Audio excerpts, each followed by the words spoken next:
Right, I need to knock myself up a new shooting board, so I thought it'd be a good excuse to go through why I like this design.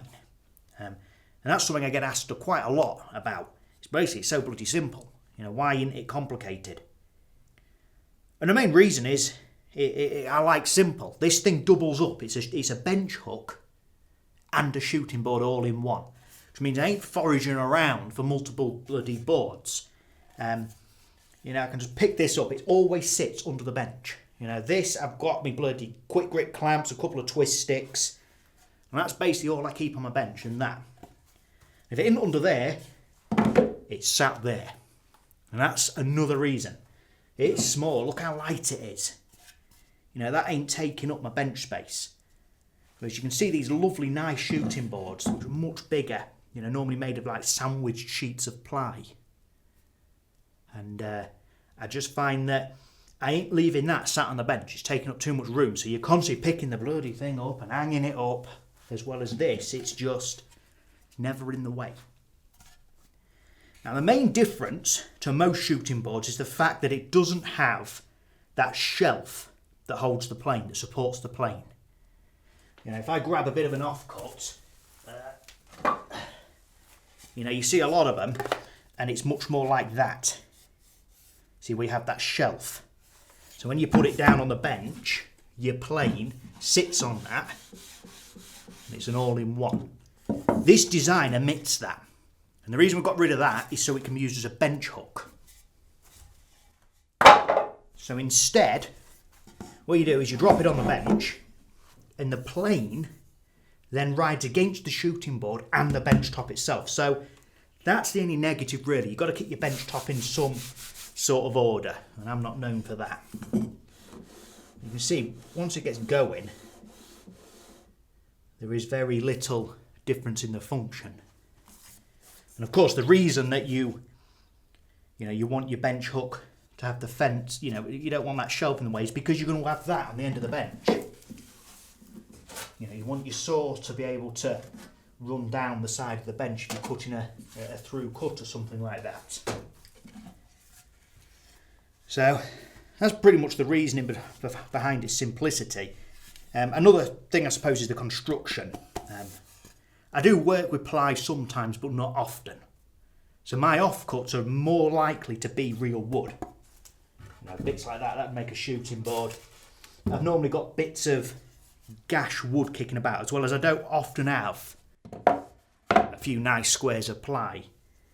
So it makes sense for me to build it like that. And of course, if you're working with wood, you've got to use methods that suit real wood, and of course hand tools more so. And that takes us then to the construction. And the next big question I get, why is that? Why is the fence and the hook wedged?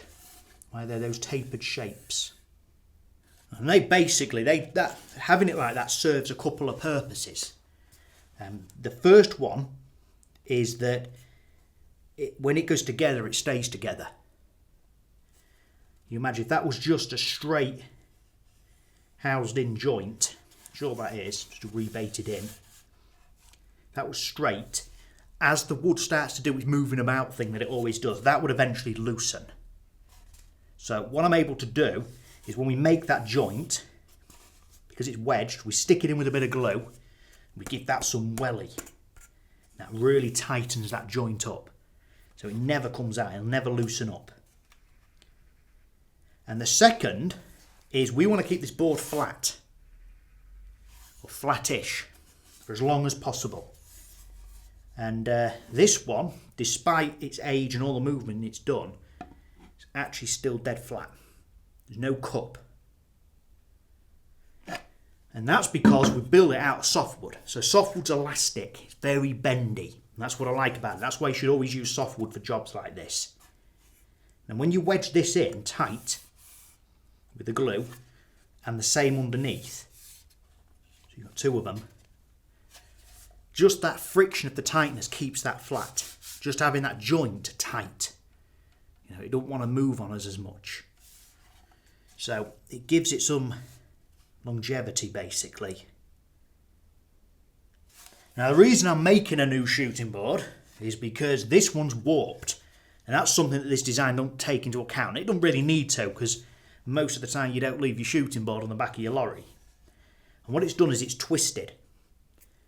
So whilst there's no cup, it's done that. So when it's on my bench top, it gives me a bit of stick. Now the design of these, when we come to building this in a minute, we kind of can allocate for a little bit of that and a bit of adjustment, but that's way too much. So for me right now, it's easier just to knock a new one up. Right then, so this shouldn't take us long to knock up. You know, it's about an hour's work really if you get your finger out your ass. Now the size of this is, for me, you know, I'd have patterned this one off the previous one that was patterned off the previous one, and that probably just went back to when I was a kid.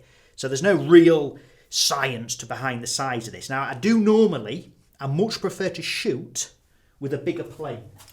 So I'd normally shoot with this, me big number 8, but I've broken it and I've got to fix it. So for now I've been using my little plane, and it works well enough. So there's no real size change I want to make. The only thing I'm thinking is really I want to get this as knot free as possible. The less knots and crap in it, the more stable. So I was going to knock it up out of this, because that's the same width. But I ain't going to get away with these knots. And I don't think I've got anything else I really want to cut into that's that width at the minute. So I'm going to actually build it out of this. So it's a tad narrower. Not much, I don't think it'll affect out, but it's just worth noting. But what I'll do is I'll make sure when we've got the drawings done that it's the same size as that, and it's up to you. And if you want to go wider, just laminate a few up, maybe rip it down, maybe 3 or 4 or something, and alternate the grain. You know, that's probably how you'd get a wider job. So apart from the width, I'm going to build it about the same as that. So we'll make a start by finding a bit with no knot in. So if I just throw it on there.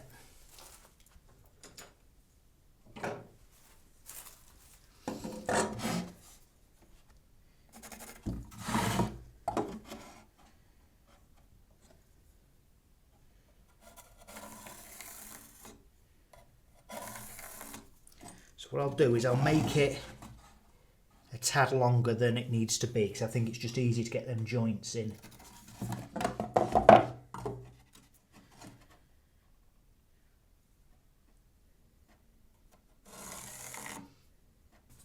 Now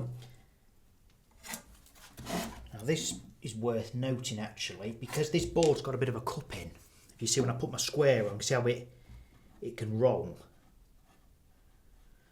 What I've done is I've tried to average that roll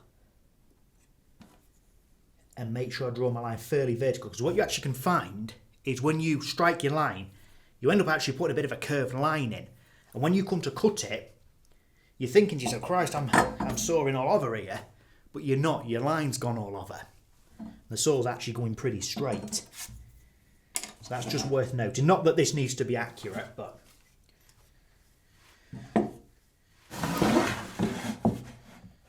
whip that off.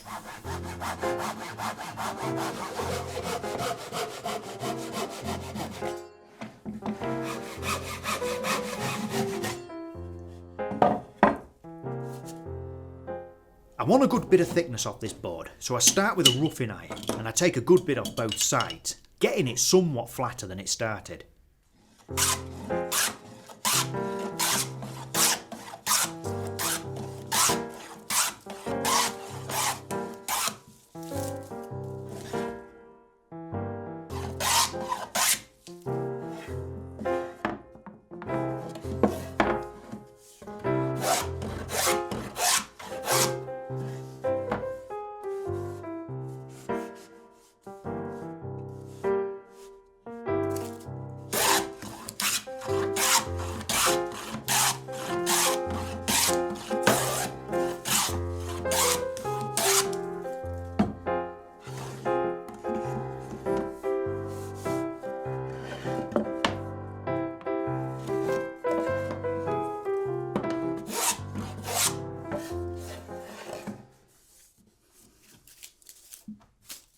then switch over to a finer iron and refine the top surface. I target for a slight cup, but I want it twist free.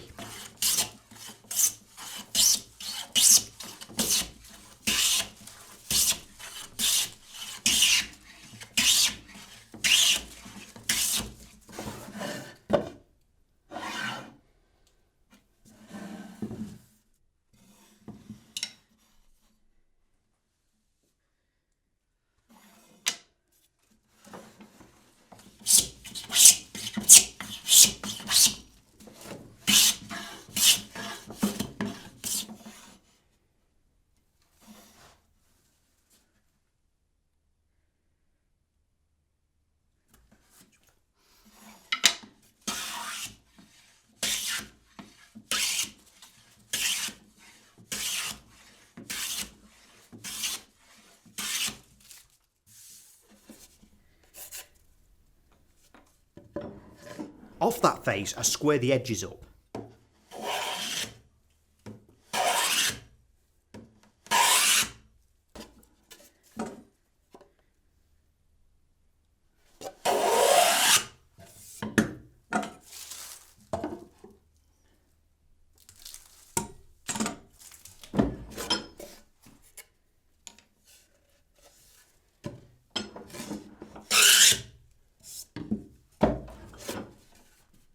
And then I gauge the thickness by setting the gauge to the thinnest corner.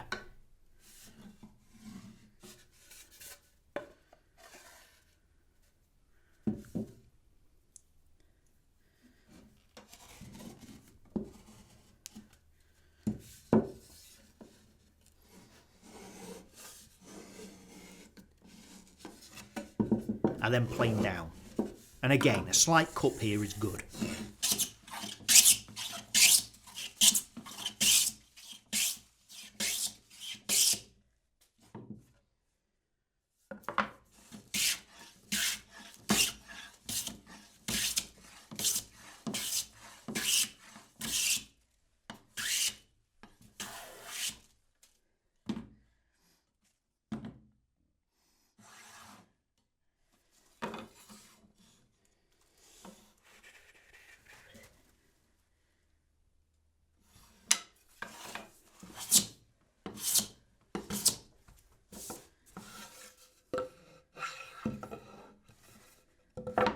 There's a few points I think are worth mentioning on the prep of this main board.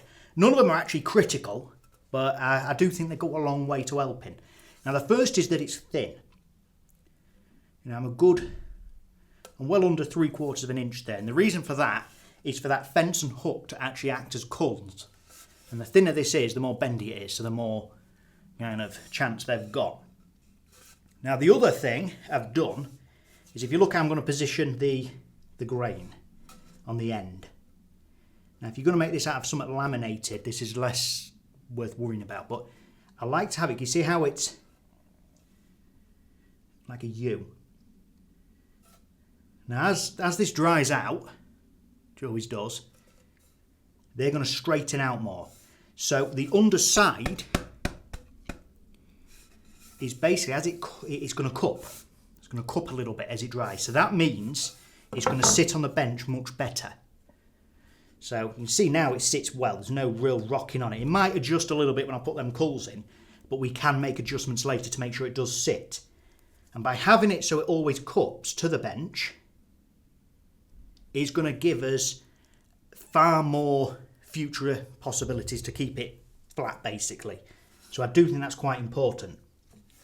The other thing I did is on the top surface, I put in, and you ain't going to see it, but there's an ever so slight cup in it. Not much. And again, that's just going to make sure that when wood goes on it, it's registering correctly. You don't want to, if you've got a curve in this, stuff spins, and that's irritating. So it's basically, I've planed a cup in the bottom, ever so slight, and a cup in the top, ever so slight. And the way the board's oriented is that when it dries, it's going to cup more towards the bench, meaning it'll stick to the bench better with time. And that slight cup in the top will probably become more flatter as that cupping happens, if it does. And the other thing I've done, on one edge, I've planed it square to the top face. The other side could stay rough sawn for all I care, it doesn't matter. And that's that prepped.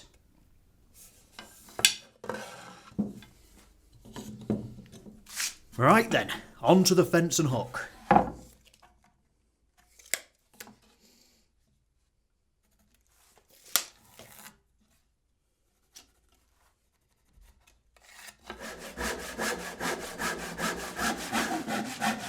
I've roughed out a blank that's oversized. The plan is to get both out of this one bit.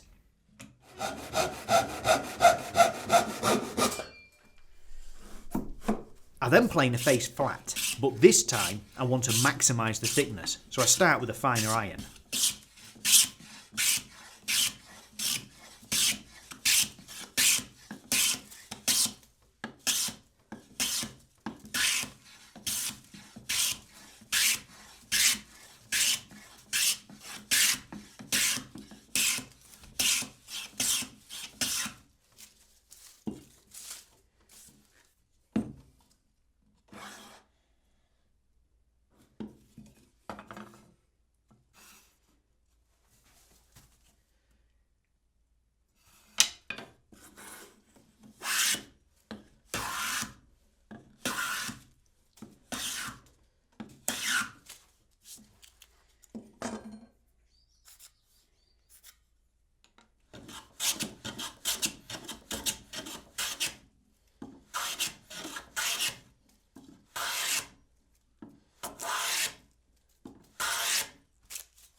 Once I'm happy, I square both edges up, then thickness for maximum thickness, by setting the gauge to the lowest corner.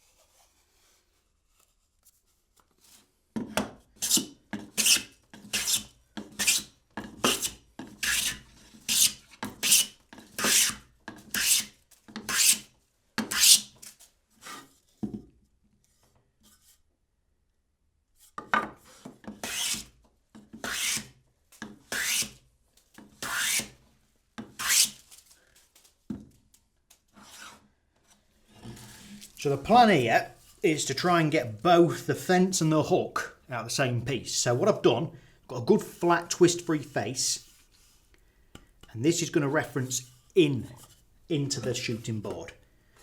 So that's the face I want the flattest, and the top again, that could stay rough sawn if you really couldn't be bothered. And off that, I've squared up both the edges. So if I just measure this one, I don't think this taper actually matters. It's just go off what we've already got is always a good idea. So that's a strong 1.1 inch this thin end. It's a strong 1 3/4 at the fat end. So I'll just replicate that. So to do that, we will lay the board on, and I will let it come through a little bit. So that's poking through about 1/2 inch, and this will become the thin end. So if I just put a little line there, that represents the width of the board.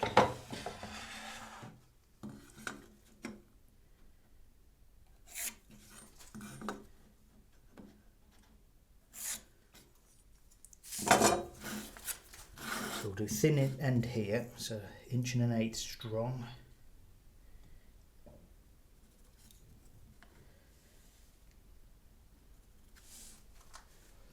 An 1 3/4 strong.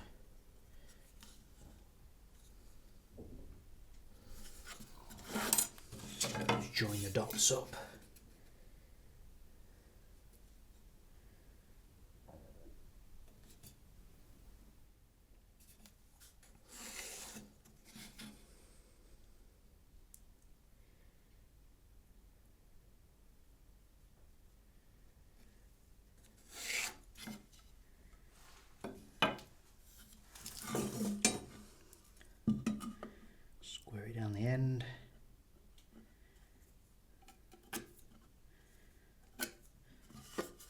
something like this we can cut well off the line, and then we'll plane it too.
Right, so that's them somewhat like. I don't need to be precise because we're going to be tracing each joint off each of these.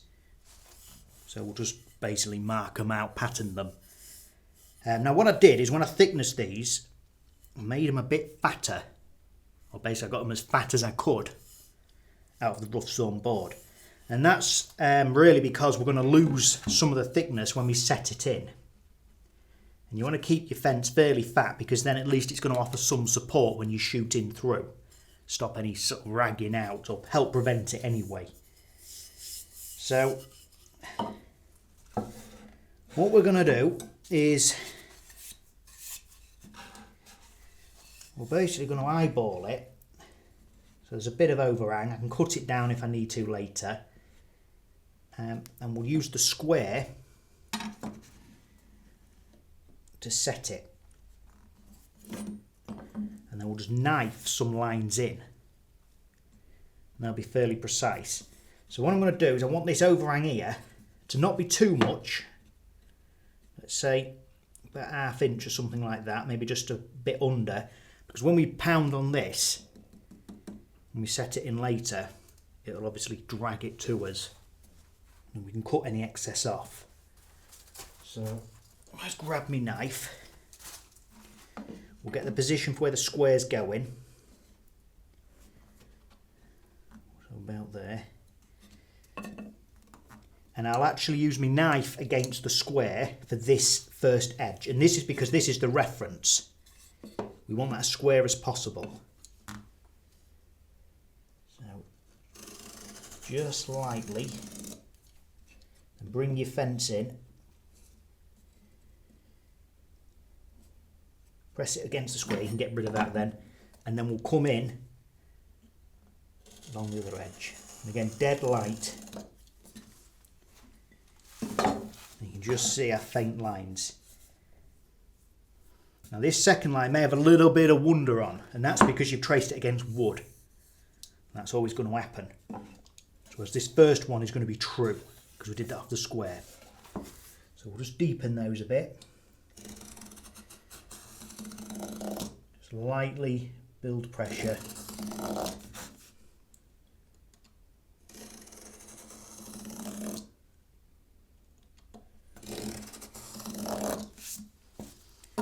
We'll just set the gauge for the depth. We'll go about 1/4 inch, something like that.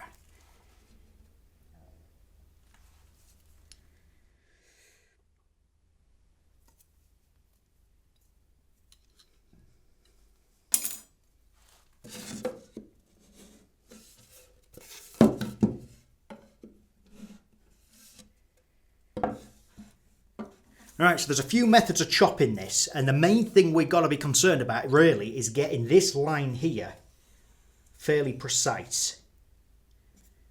And that's because the more accurate we can get this bedded in, the less tuning we're going to have to do at the end. So the options really are, we We can saw to the line or we can chop to the line. That's really where it comes down to. And sawing to the line, whilst I think is it's something that's always favourable in certain circumstances because it's faster. Basically, you're going to cut to the line, job's a good one. In a scenario like this, no matter if you spend 500 bloody quid on your hand saw, it's not going to be as accurate as either a knife or a chisel. And the main reason for that is we've got no depth. So it's very hard to get a saw to establish. It keeps wanting to jump out that line. And even if you could, I still don't think it is as good as actually something as true as sitting a chisel into that registered knife line. And that's locked in. So even putting a little saw trough into that is never going to help. Now if I was going to saw that, let's just say this was a shelving unit and we were just doing some housings for that. What would favour you is just to clamp a batten to that line. So clamp down. You could even put a little magnet in it and make it a permanent tool. And then you just bring your saw and you've actually got something to run it against. So that'd give you some accuracy. But like I say, for this scenario, I want it a bit more precise. And there's only two to do, so it won't take as long. So that leaves us with two options. The first is with a knife. And what that would involve is basically making each of these as deep as we dare go in a pass. Bringing a chisel in and poking out the waste. So you've got a tiny little trough then, a little like saw trough. And you bring your knife in again, you go a bit deeper and repeat. It's quite fast. But what I don't like, particularly with this knife, this is a double bevel blade, it's just like a Stanley knife basically. It's very hard to keep that depth going vertical. So what you tend to find is you go so far, then it starts to go on the piss a bit. You don't know if it's not really giving you a true line. You start to wonder. And again, certain scenarios that's not a problem. But for here, I don't think you can beat a chisel. And I'll always stand by this, that whether it's a tenon or a housing like this, that a rusty old handsaw and a chisel are the most precisest things you've got. And what we'll basically be doing is sawing off the line, well off that line. No matter if you're using your teeth, you're off the line, you're safe. And then we can bring the chisel in once this waste's removed. Once we've got this all knocked out, roughly, bring a chisel in and we can sit it dead true in that knife line. And due to the length of the chisel, we can gauge square. Or in our case here, what we'll probably do is put a slight undercut in. And you can see a few degrees ever so easily. You just whack it and refine that shoulder all the way down. And to me, that's one of the precisest ways of doing it, or the easiest ways to get precise. So that's what we'll do. So these are adequately deep enough. What I'm going to do now is really roughly saw to the waist to that depth. So I'll probably come a mil or two off.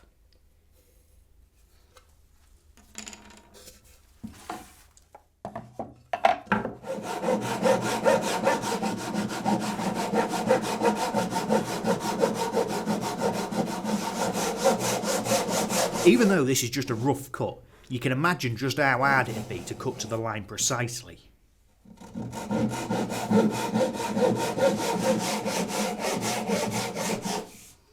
Once it's hacked to depth, we can knock that waste out. To do this, I just whack triangle bites out with a chisel. Notice though how I don't whack to full depth. Instead, I go a bit and then almost split the waste out. This is to prevent me from chiselling too deep, as the splitting action won't go past the saw line.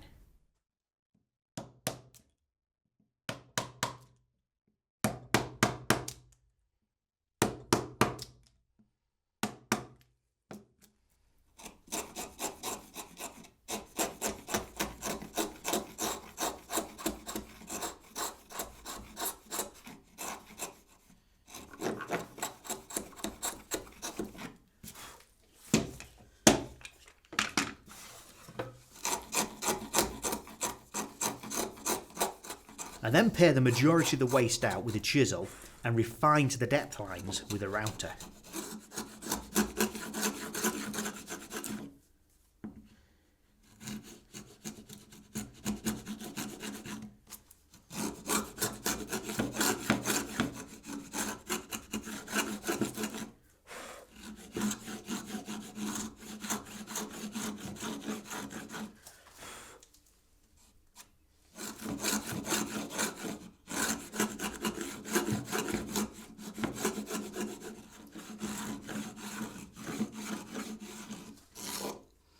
Then finally, we can sort those shoulders out. I lay the chisel in the knife line, hold it just over vertical so we get a slight undercut, then tap it until you hit your depth.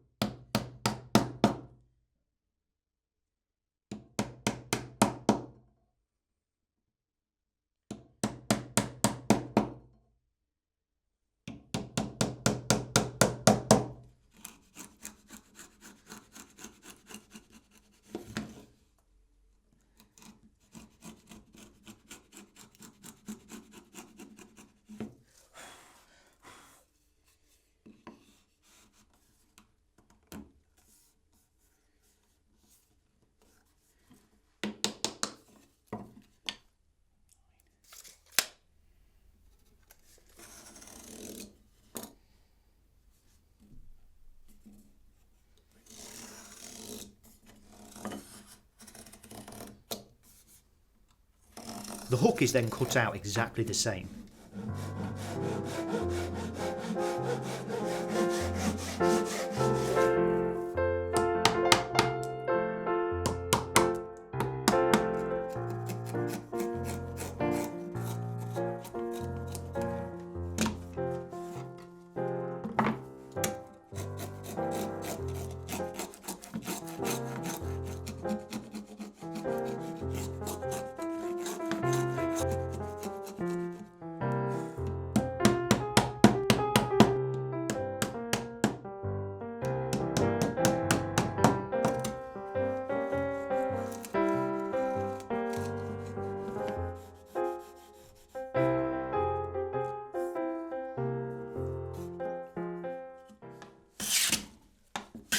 Once we're happy, I give it a quick light swipe over with a plane and glue it all together.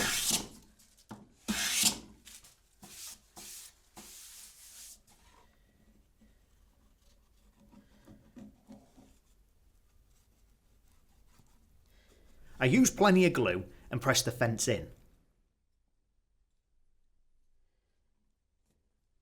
Then give it a bit of welly, locking it into place.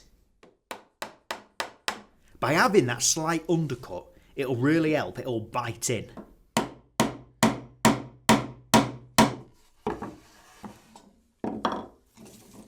I then just use a clamp to make sure that it's all still pressed down tight.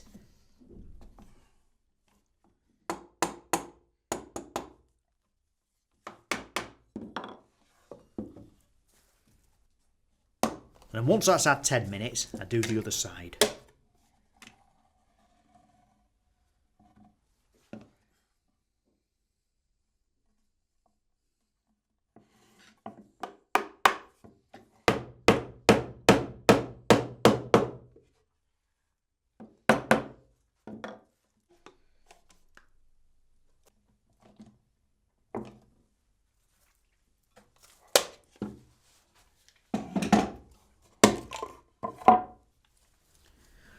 So next, it's just a case of trimming it all down. So on this hook, I want to chop that off, flush, and that. Just want it nice and clean underneath, so I'm not snagging on everything. And then on the fence, I'll just cut the end off, the thin end where the plane's going to go. Because I like the extra length by leaving that on, that it just gives more support for a fence. And then I'll probably just trim it to length. Basically knock a little bit off, probably nothing off the top, and just champ for anything that looks like I'm going to shove my knuckle into it, just to make it a little bit more comfy to hold. And then it's just a case of truing it up, so we're nearly there.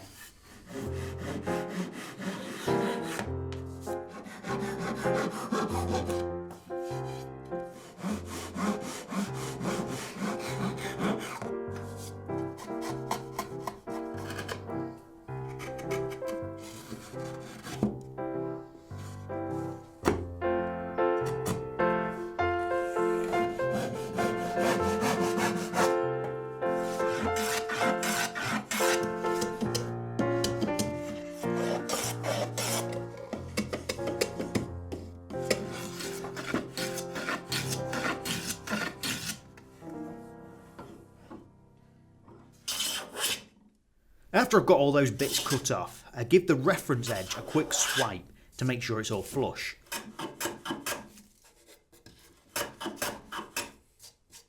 I also make sure the hook is undercut so there's no risk of snagging the plane when it's in use.